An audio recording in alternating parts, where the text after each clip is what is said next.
What if I owned my own amusement park? That is what I will be answering today, as it is a very interesting topic, so I thought it would be cool to make a video on it. Of course, I can't just buy 100 thrill coasters. I need to have a limit on what I can do as the owner. I'm limiting myself to 15 coasters and have a balanced lineup of attractions. I will also be including 3 flat rides. If you guys are going to enjoy this video, please drop a like and subscribe as it helps the channel out more than you could know. Without further ado, let's get right on into it. Alright, one last minute thing is I will also be including 3 dark rides, so anyways, let's actually get right on into it. I'm going to start this video off with flat rides. Flat rides are just amusement rides that aren't coasters or dark rides, so drop towers, pendulums, etc. For my drop tower, I'm going to go with Falcon's Fury. My number 1 drop tower I think is the number 1 drop tower out there. Intamin really hit the mark with this one. I mean, what kind of drop tower hangs you face first on a 335-foot drop? Yeah, that's Falcon's Fury. For my pendulum ride, I'll go with Crazanity at Magic Mountain. It's tied for tallest pendulum ride in the world, and I had a great time on it. Don't worry, you'll get a Magic Mountain vid soon. For the etc. ride, I guess I'll go with whatever this thing is. Yes, I forgot the name. But it is still a very good family flat ride, balanced from the other 2 thrill rides. But yeah, I used to go on it all the time at King's Dominion and always had a great time. I'm no stranger to dark rides. Anymore, at least, as my home park is the dark ride capital of the world, whether that's good or bad. The first obvious choice is the Rise of the Resistance at Hollywood Studios. I seriously think this could be better than any coaster out there. It looks to be like no other experience out there, as it seems to seriously do a magnificent job of immersing you into Star Wars itself. Hopefully I will get out there soon, even if it is a bit pricey. Another obvious choice is Harry Potter and the Forbidden Journey and Islands of Adventure. I have ridden this at least 10 times, and I always feel like I'm flying through the wizarding world itself. It also pulls some insane forces for a non-coaster. These dark rides were pretty extreme, so my final dark ride will be the Race Through New York with Jimmy Fallon. I don't know why I like this ride so much, but I honestly like it better than Spider-Man at Islands.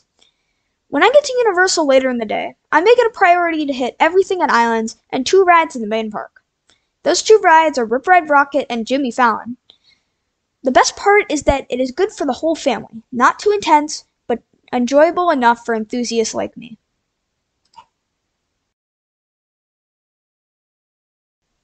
Okay, enough of the non-coasters. Let's get into why you clicked on this video, the coasters. Like I said at the beginning, you have to have a good balance of thrill coasters, family coasters, and kiddie coasters. So here we go. I'll have 2 kiddie coasters, including Air Grover at BGT and Great Pumpkin Coaster at various Cedar Fair parks. Nothing else to say other than they're needed for every future thrill seeker at every park. A step up from the true kiddie coasters is Woodstock Express at various Cedar Fair parks. This used to be my number 1 when I was 6 or 7, and I think coasters like these are necessary. I still find it pretty enjoyable to this day. I also think a kid's first looping coaster is crucial, so I'll go with the New Revolution at Magic Mountain. I found the New Revolution to be quite enjoyable with the terrain integrated into it, and a great fit for this gap. This is the point where the next 11 coasters would be fine for any coaster enthusiast. The first one is Hagrid's Motorbike Adventure at Islands of Adventure. Talk about a coaster that has really grown on me. It started out as my number 15, and now sits at my number 6 comfortably. It is the complete package of a family coaster. This is the coaster where a lot of kids will transition from GP to enthusiasts, looking forward to be tall enough for more coasters later on this list.